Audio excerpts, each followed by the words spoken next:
वृद्धावस्था के कारण उसका रूप बिगड़ गया, बुद्धि कमजोर हो गई, शरीर रोगी हो गया, अग्नि मंद पड़ गई, पुरुषार्थ और भोजन दोनों कम हो गए, बस घोर चिंता। अब पता ही नहीं चल रहा, सोच निकल गई, पड़ा है उसी गंदगी में। जब वो रो रो के कहता है ऐसा, तो पीटते हैं घर वाले, हमने देखा भी, पीटते हैं, पड़े पड़े हकता है, भरपूर भोजन नहीं देते, हगेगा कौन, फेंकेगा इसका, कैसी दुर्गति होती है। इसमें जो शब्द लिखा है, आस्तेव मत्योपन्यस्तम गृहपाल इवाहरन, गृहपाल कहते कुत्ते को, कुत्ते की भांति वो सबके अपमान सहता रहता है और रूखे सूखे टुकड़े खाकर जीवन निर्वाह करता है, फिर भी उसे भगवान की याद नहीं आती। मृत्यु का समय जब निकट आता है तो वायु उत्क्रमण से इसकी पुतलियां चढ़ जाती हैं, श्वास प्रश्वास की नलिकाओं में वायु आना जाना रुक जाता है, कफ भर जाता है, अब इसे श्वास लेने में भयानक कष्ट होता है, कंठ में घुरघुराहट, पर उसका मोह उन्हीं अपने बच्चे, परिवार, घर, शब्द, ये सब छूट जाएगा। बड़ी दुर्गति है। अंतिम समय क्या सोच रहा है, ये पत्नी छूट जाएगी, बेटे छूट जाए, और बेटों ने क्या उनके साथ व्यवहार किया, ये मोह है, ये मेरा कमाया हुआ मकान कैसे छोड़ सकता हूं, तो छिपकली बन के आना, इसी मकान में रेंगना।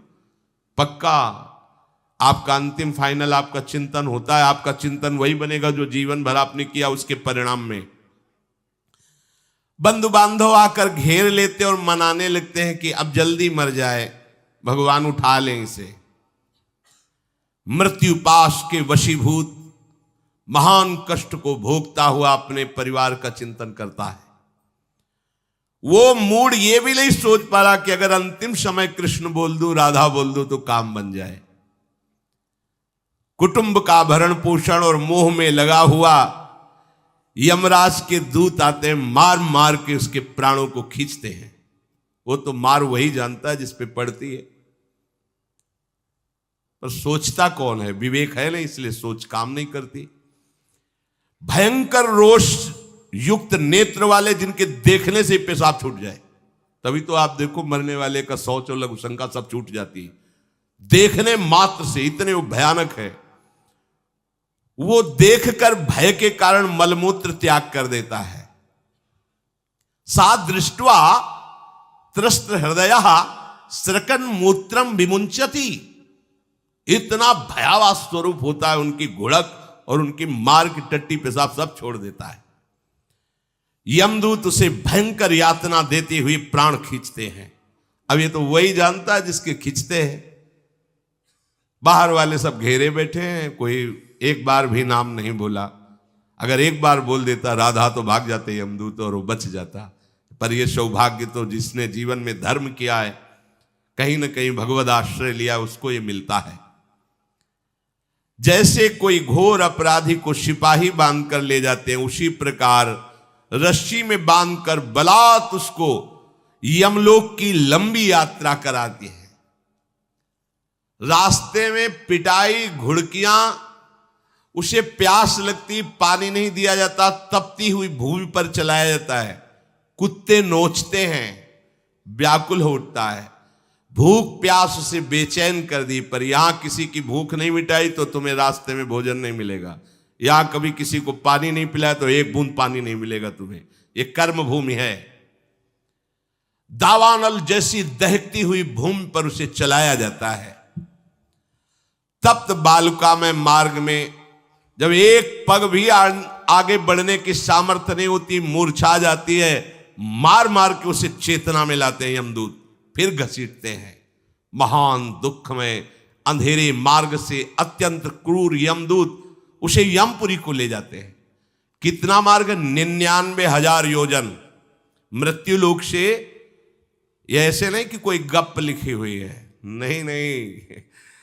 अब जैसे तिहाड़ जेल है, अब जानते ही नहीं तो क्या जानोगे, कहां तिहाड़ जेल, जाओ देखो जाके। आजीवन कारावास, कैसे बड़े कठोर कठोर, जैसा अपराधी वैसा दंड विधान। यहां थोड़ी दया है क्योंकि हृदय है, वहां हृदय नहीं है, वहां हृदयहीन शासक तुम्हारे पीछे लगाए जाएंगे। हृदय ही नहीं है, बस एक एक कर्म का हिसाब। जो हमने पढ़ा था पहली बार तो होश उड़ गए थे। जो यहां दूसरे का मांस खाते हैं ना, कोलू में पेरे जाते हैं। कोलू जैसे गन्ना नहीं पेरा जाता, लगा दिया कोलू में पेरे जा रहे। मरना है नहीं, सोचो कितना कष्ट। फिर इसके बाद समसी से मांस नोच कर उसे खवाया जाता। होश में हो जाओ। 99,000 योजन का मृत्यु लोक से यमलोक का मार्ग है, लिखा हो 99,000 योजनानाम सहस्राणी नवतिम नवचाध्वनः त्रिभिर्मुहूर्तैर्द्वाभ्याम वा नीतः प्राप्नोति यातनः। एक योजन का मतलब 4 कोश, 99,000 योजन। इतने लंबे मार्ग को 2 या 3 मुहूर्त में तय करना, दौड़ा के 2 या 3 मुहूर्त, बहुत कम समय। फिर वहां पहले से तय, इसको इस नरक में डालो, इसको इस नरक में। वहां इतना समय, थोड़ी भीड़ लगी है। जैसे अपने एक फोड़ा हुआ तो अपने इतने कष्ट समझते, अस्पताल जाओ देखो चीख लगी, किसी का पैर टूटा, किसी कुछ, ऐसे ही वहां सब हिसाब हो रहा है। उसको धधकती हुई लकड़ियों में जलाया जाता है, कहीं दूसरों के द्वारा काट काट कर उसको उसका ही मांस खिलाया जाता है। यमपुरी के कुत्तों के भयानक दांत होते हैं, जिंदा, अब मरना है नहीं, वहां भयानक गिद्धों के द्वारा आते खींची जाती है। यहां सांप बिच्छू डांस जिसको मारा है वहां भयंकर रूप रखकर उसका खून पीते हैं। हिसाब है बहुत होश में। यहां तुम किसी के शरीर को काट दो तो मर जाएगा, वहां ऐसा नहीं होता। वहां बार बार काटा जाएगा, मरोगे नहीं, पीड़ा वैसे ही होगी। बड़े भयानक कष्टों को भोगता है। तामिस्त अंध तामिस्त रौरव आदि नरकों को भोगता है। हे माता, भगवान कपिल देव जी कहते हैं, जो पुण्य आत्मा लोग होते हैं स्वर्ग आदि में जाकर पुण्य भोगते हैं, लेकिन दोनों को फिर गिरना होता है, क्योंकि वो भगवान का भजन नहीं किए, इसलिए पुण्य भोग कर मृत्यु लोक आते हैं, वो पाप भोग कर नरक से मृत्यु लोक आते हैं। माता जब उनके भोग संपन्न होते हैं नरक आदि के, अब वो जन्म लेते हैं। फिर यहां ध्यान से सुनना, जब जीव को मनुष्य शरीर में जन्म लेना होता है तो प्रकृति में वर्षा के साथ आता है। प्रकृति में वर्षा के साथ आया और फसल में मूली गाजर गेहूं अन्न, इनमें वो जीव प्रवेश करता है और उसे माता पिता दोनों पाते हैं। तो सप्तम धातु वीर के रूप में परिणित होता है जीव। वो वीर कण के रूप में माता के उदर में जब प्रवेश करता है तो एक रात्रि में मां का और पिता का, दोनों का वो जो वीर मिलता है, उस रज और वीर के मिलने से एक कलल सा बनता है। 5 रात्रि व्यतीत होने के बाद एक बुदबुदा सा बनता है। 10 रात्रि व्यतीत होने के बाद एक बेर की सी आकृति होती है। फिर उसके बाद उसमें धीरे धीरे मांसपेशियां बढ़ने लगती हैं। 1 महीने में उसके सिर निकल आता है। 2 महीने में हाथ पांव अंगों का विभाग होता है। 3 महीने में नख रोम अस्थि चर्म स्त्री पुरुष के चिन्ह प्रकट हो जाते हैं। 4 महीने में मांसादि 7 धातुएं प्रकट हो जाती है। 5वें महीने में चेतना जागृत हो जाती है। जैसे अपने चेतना, ऐसे 5वें महीने में गर्भस्थ शिशु की चेतना जागृत हो गई। जीव है पर चेतना 5 महीने बाद मां के गर्भ में जागृत। अब उसे भूख लगती है, प्यास लगती है, वहां की तापमयी जलन पीड़ा, छोटे छोटे कीड़ों के द्वारा काटना। 6ठे मास में झिल्ली से लपटा हुआ मां की दाहिनी कोख में कीड़े की तरह तड़पता है। उस समय माता को कड़वे और खट्टे पानी की लालसा होती है, जिससे उसके अंगों में जाकर भयंकर जलन होती है। यह है भोग। वो कृमि कीड़े की तरह तड़पता है। मलमूत्र के गड्ढे में बीच में झिल्ली में बंधा हुआ वो जीवात्मा सुकुमार तो होता है, वहां के कीड़े उसे नोचते हैं छोटे छोटे, वो तड़पता है। माता प्रसन्न होती कि जब बच्चा हिलता है बोले है, उसकी दुर्गति हो रही, वहां भयंकर कष्ट पा रहा है। ऐसा क्लेश होता है कि क्षण क्षण में बेहोश होता रहता है। माता के खाए हुए कड़वे, तीखे, गरम, नमकीन, रूखे, खट्टे, यही पदार्थ पाने की इच्छा होती है माता, क्योंकि उसको भोग भोगना है। उसके कोमल शरीर में भयानक पीड़ा होती है जब माता ऐसे पदार्थ खाती है। गर्भाशय की झिल्ली में लिपटा हुआ, आंतों और मलमूत्र से घिरा हुआ सिर, पेट की और पीठ और गर्दन एक कुंडलाकार ऐसे कंकण जैसा, ऐसी आकृति गर्भस्थ शिशु की होती है। पिंजड़े में बंद पक्षी के समान पराधीन, ना तो वो हिलडुल सकता है ना बोल सकता है, बड़ा असमर्थ दुख को भोग रहा है, चेतना पूरी है। इसी समय भगवान द्रवित होकर उसे ज्ञान देते हैं, गर्भस्थ शिशु को, सबको। जे उसे ज्ञान होता है तो सैकड़ों जन्म के कुकर्मों से याद आते हैं, सैकड़ों जन्म के। ओहो, ये मेरे कर्म का ही फल, मैंने ऐसे कर्म किए इसलिए दुख भोग रहा हूं। बेचैन हो जाता है, कैसे निपट पाऊंगा, सैकड़ों जन्म के कर्म जमा है।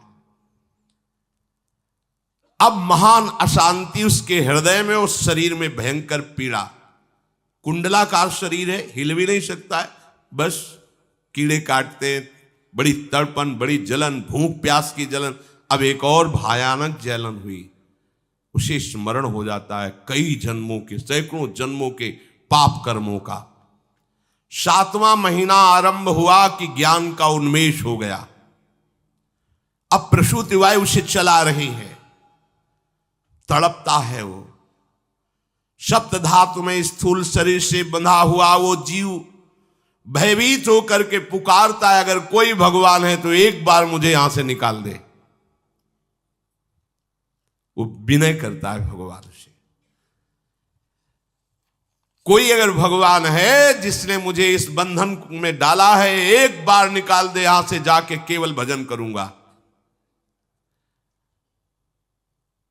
जीव कहता, जंतुरुवाच तस्योपशन्नमवितुम जगदिच्छयात् नाना तनोर्भुवि चलच्चरणारविंदम सोहम ब्रजामि शरणम रकुतो भयम में येने दृशी गतिरदर्श सतोनुरूपा। हे प्रभु, मैं बड़ा अधम हूं। ये ज्ञान भगवान की तरफ से गर्भस्थ शिशु को होता है। देखो, स्वयं वो इतना कष्ट पा रहा है, फिर जब आप गर्भ हत्या करते हैं तो आपका पाप कितना बड़ा होगा, सोचो। सब माताओं से विनय है, संयम से रहो, सावधान रहो। ये हत्या ऐसी नहीं कि तुम्हारे दान पुण्य से क्षमा हो जाएगी। ये जो भ्रूण हत्या है, गर्भ हत्या है, बहुत बड़ा पाप है। आप लोग अज्ञान के कारण इसको ध्यान नहीं देते, इसे खिलवाड़ समझते हो। कितना ज्ञान है। बेटी ही मां है, बेटी ही बहन है, बेटी ही पत्नी बनती है, बेटी ही किसी के जीवन को धारण करने वाली बनती है। और आपने गर्भ में देख लिया बेटी है, तुम स्वयं मां होकर उसका साथ दे रहे हो, उसका नष्ट करने के लिए। हमारी तो बात ही समझ में नहीं आती, क्या बुद्धि भ्रष्ट हो गई। अगर पुरुष का इतना महत्व है तो बेटियां ना हो तो तुम्हारी कौन सी गति होगी, सोचो जरा। जीना मुश्किल हो जाएगा तुम्हारा। तुम पुरुष किस काम के रह जाओगे। तुम्हारा अर्धांग काट दिया जाए तो तुम कैसे होगे। ये स्त्री स्वरूप अर्धांग है। जिस घर में मां बहन नहीं है, स्त्री स्वरूप नहीं, स्मशान जैसा वो होता है। ध्यान दीजिए, ये बहुत बड़ी गलती है जो अपनी बेटियों की हत्या करते हैं। और ये वो पाप है जो अक्षम्य अपराध है। स्त्री हत्या करना शास्त्रों में बहुत बड़ा पाप कहा गया है। फिर वो तो बच्चा है, बिल्कुल नहीं। जिनसे हो गया है, श्रीमद् भागवत का सप्ताह मूल संस्कृत से सुनो और भगवान से प्रायश्चित प्रार्थना करो कि हे नाथ, भूल से गलती हो गई, दूसरा कोई उपाय नहीं, ध्यान से समझ लीजिए। तुम्हारे भ्रूण हत्या, गर्भ हत्या के पाप को नष्ट करने में एकमात्र श्रीमद् भागवत समर्थ है, दूसरा कोई नहीं। कोई दान पुण्य तीर्थ स्नान तुम्हें क्षमा नहीं कर पाएगा। यह ऐसा महापाप है। अगर हृदय में जलन करके और मूल संस्कृत के द्वारा पूरी 7 दिन में भागवत श्रवण की जाए नियम से, तो भागवत समर्थ है, इस हत्या के पाप से भी आपको मुक्त कर देगी। जिनके ऐसे हत्या हो गई हो करवा लो, नहीं तो बुद्धि आगे भ्रष्ट करके तुम्हें हरि गुरु से विमुख कर देगा। ये पाप ऐसा नहीं कि तुम्हें 2-4 माला घुमाने से क्षमा हो जाएगा। ये महत अपराध है। सबकी समझ में नहीं आता, समझ जाओ, नहीं तो आप जहां भी हो वहीं से भ्रष्ट कर देगा। ये अपराध नष्ट नहीं होगा, श्रीमद् भागवत की कृपा से नष्ट हो जाएगा। यह हमें बहुत विश्वास है। श्रीमद् भागवत सप्ताहिकी ये है ही महामहिम। प्रेत योनि को प्राप्त धुंधकारी को सीधे भगवत पार्षद स्वरूप देकर परम पद में आरूढ़ कर दिया। केवल 7 दिन की मूल संस्कृत एक भी श्लोक नहीं छूटना चाहिए। अगर सप्ताहिकी का पारायण हो तो इस भ्रूण हत्या, गर्भ हत्या से भी निवृत्ति मिल जाए। अब वो जीव भगवान को पुकारता है, मैं बड़ा नीच अधम हूं। आहा, भगवान आपने जो मुझे गति दिखाई है तो मेरे कर्म के अनुसार ही है, आपका इसमें कोई दोष नहीं। हम लोग जब कष्ट भोगते तो भगवान से कहते हैं हमने तुम्हारा क्या बिगाड़ा। भगवान ने नहीं बिगाड़ा, तू खुद देख क्या बिगाड़ लिया अपना। करो पापाचरण। अब देखो, हमने तो जीवन में कोई पाप नहीं किया और कितने गर्भ हत्या की है, कितनी खिलवाड़ समझे हो। ये बिल्कुल भयावह चीज है, आप लोगों को नहीं। हम बार बार इसीलिए कह रहे कि भयावह वस्तु है, तुम्हें बहुत ऊंचाई से घसीट के भ्रष्ट कर देगी। बहुत होश में हो, भूल के कभी ऐसा न करना जहां तक हमारी आवाज पहुंचे, जहां तक सुनाई दे। गर्भ हत्या मत करना, संयम से रहो। इस तरह का व्यवहार मत करो कि तुम्हारा मनुष्य जन्म ही व्यर्थ चला जाए। इसमें तीनों को बराबर दंड मिलेगा। गर्भ हत्या कराने वाला, गर्भ हत्या की प्रेरणा देने वाला और गर्भ हत्या में सहयोग देने वाला, जो औषधि डॉक्टर या जो भी, तीनों को दुर्गति होगी। माता, पिता, प्रेरक और कर्ता। ऐसा नहीं कि आप डॉक्टर हो तो आपको गर्भ हत्या करने का अधिकार नहीं। आप डॉक्टर हो दूसरे के शरीर को स्वस्थ करके निरोग करने के लिए, हत्या करने के लिए नहीं। कोई भी हमारा संविधान ऐसा आदेश नहीं करता कि आप गर्भ हत्या कर दो। ना भागवतिक और ना भारतीय संविधान ऐसा संविधान आदेश नहीं करता। अब वो जीव कह रहा है कि प्रभु मेरे योग्य ही है, आपने जो मुझे दंड दिया है। मैंने सुना है कि आपकी शरण में जो आता है आप उसकी रक्षा कर लेते हैं। आपकी जो शरण में हो जाता है वो इस भूमि पर, भारत भूमि पर, विश्व पर निर्भय विचरण करता है। कोई उसे भय नहीं प्रदान कर सकता। प्रभु, मैं इस माता के उदर में माया का रहस्य न जानने के कारण ऐसे कर्म किए कि मैं आ गया हूं। बहुत दुख पा रहा हूं। हे निर्विकार अखंड बोध स्वरूप परमात्मा, मैं बार बार नमस्कार करता हूं। प्रभु, मेरे ऊपर कृपा कर दो। एक बार इस गर्भ से निकाल दो। मैं यहां से बाहर जाकर आपका निरंतर भजन करूंगा। ये वादा करके आए हम प्रभु से सब। प्रभु ने करुणा करके हमें चांस दिया है मनुष्य शरीर। प्रभु, मैं बहुत जन्मों से इस समय स्मृति आ रही, देख रहा हूं कर्मों में भटकता रहा आपसे विमुख होकर के। ये जो मुझे अभी ज्ञान हो रहा है केवल आपकी कृपा से तत्कालिक है। तत्कालिक, एक तत्कालिक वैराग्य होता है। जैसे कथा सुनियो, मन में आया कि अब तो भजन ही करना है। ये तत्कालिक है, स्थायी नहीं है। इसे स्थायी बनाओ। प्रभु, आप अंतर्यामी हो, आप सब कुछ जान रहे हो। तीनों तापों की शांति के लिए भक्तजन आपका भजन करते हैं। मैं देहधारी होकर जीव माता के उदर में मलमूत्र से रुधिर की झिल्ली में फंसा हुआ माता की जठराग्नि के ताप से जल रहा हूं। प्रभु, एक एक क्षण में यहां विकल होकर केवल इंतजार कर रहा हूं कि किस समय मुझे यहां से निकाला जाएगा। दीन बंधु, यहां से कब मैं निकलूंगा। स्वामिन, आप बड़े दयालु हो, आप जैसे उदार प्रभु ने मुझ गर्भस्थ शिशु को ये ज्ञान दिया। हे दीनबंधु, आप अपनी कृपा से प्रसन्न हो जाइए। प्रभु एक बार निकाल दीजिए, मैं ऐसा भजन करूंगा कि दोबारा संसार के दुख में नहीं आऊंगा। कपिल भगवान कहते हैं, हे माता, वो गर्भस्थ बालक शिशु भगवान से प्रार्थना करता है, भगवान का आदेश होता है, तत्काल प्रसव वायु धक्का मारती है। जे ही प्रसव वायु धक्का मारती तो उसको ऐसा भयंकर कष्ट होता है, जैसा पीछे लिखा है कि जैसे जिंदा किसी की चमड़ी उतारी जाए, ऐसा मां के गर्भ से निकलते समय उसे कष्ट होता है। वो अत्यंत कष्ट से व्याकुल होता है। उसी समय उसका वो ज्ञान नष्ट हो जाता है जो भगवान ने दिया था। उस समय उसकी श्वास की गति रुक जाती, जैसे किसी का गला दबा दिया जाए तो कैसा लगेगा। ऐसे ही पूरी की पूरी भागवती की स्मृति नष्ट हो गई। होश आया तब देखा कि वो बाहर पड़ा हुआ है, माता के उस मलमूत्र में सना हुआ बिष्ठे की कीड़े की तरह। गर्भवास में जो दिव्य ज्ञान प्रकट हुआ था भगवान की कृपा से, वो सब नष्ट हो गया। भूमि परत भा ढाबर पानी, तिम जीवे माया लपटानी। चेतन आई तो रोने लगा। वो ज्ञान कहां गया? वो ज्ञानदाता कहां गया? वो कहता कहां कहां? बोले थाली बजाओ, बच्चा हुआ है। और वो तो रो रहा है कि कहां, वो ज्ञान कहां गया जिसके बल से मैं कह रहा था कि बाहर निकाल दो, मैं आपका भजन करूंगा। सब खत्म ज्ञान।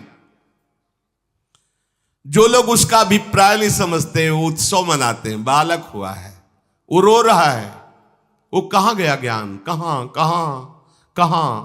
छोटा बालक यही रोक कहता कहां? अभी जो ज्ञान उत्पन्न हुआ था, जो अभी भगवान का बोध हुआ था, वो कहां गया? कहां गया?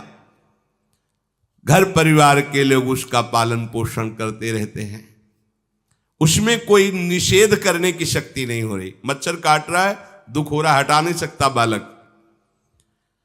उस जीव को शिशु अवस्था में जब कपड़ों पे लिपेट कर ऐसे लिटाया जाता है तो इतना कोमल त्वचा होती कि कपड़े भी उसको, जैसे खुजलाहट है, पीड़ा है या जलन है, बिल्कुल कोमल त्वचा होती, कुछ नहीं कर सकता हो, बस रो सकता है।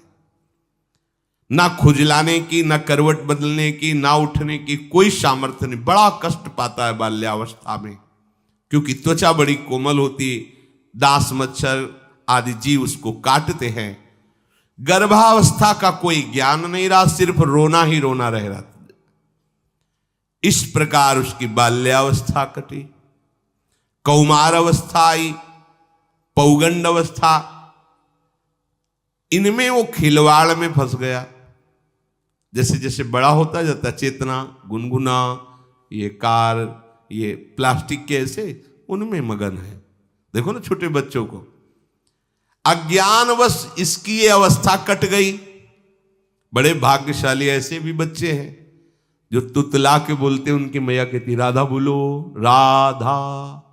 देखो ये सौभाग्य, प्रणाम है उन माताओं को जो अपने बच्चों को भगवान नाम बुलाती हैं कि आप बोलो, श्री हरिवंश बोलो, राधे राधे बोलो। धीरे धीरे उसकी युवा अवस्था पहुंची। इस समय उसके अंदर एक भूत सवार होता है। जवानी का भूत है, ये सबके सवार होता है। अगर मंत्र चल रहा है तो भूत नहीं चढ़ेगा, नाम चल रहा है तो भूत नहीं चढ़ेगा, नहीं तो भूत चढ़ जाता है। ये कुछ भी करवा सकता है भूत, भूत ही तो है ना। वैसे ही पंचभूत लिपट गए, ये ऊपर से जवानी का और भूत सवार हुआ तो जौवन ज्वर के ही नहीं बलकावा। जवानी में कोई भी ऐसा अपराध नहीं जो हो ना जाए। बड़ा भयानक इसमें स्वरूप होता है। इसमें केवल भोग, केवल भोग, एक ही दृष्टि रहती है, भोग भोगना। अज्ञानवश जब भोगों की प्राप्ति में बाधा पड़ती तो भयंकर वो क्रोध करता है, शोकाकुल होकर हिंसा कर बैठता है। जैसी घटनाएं सुनने को मिलती हैं, राक्षसी घटनाएं, ये भूत है जवानी का। जहां कामना में बाधा पहुंची, क्रोध में वो समझ नहीं पाता कि मेरे जैसा ही प्रिय शरीर उसका है जो मैं वर्ताव कर रहा हूं। जैसे जैसे देह बढ़ता जाता है, पुष्ट होता जाता है, वैसे वैसे भोग वासना और अभिमान बढ़ता जाता है। वो काम परवश होकर अपना नाश करना शुरू कर देता है। यौवन, वो फिर खोटी बुद्धि वाला वैसे ही पाप करने लगता है जिन पापों के कारण उसकी दुर्गति हुई थी, नरक आदि की, और मां के गर्भ में आया था।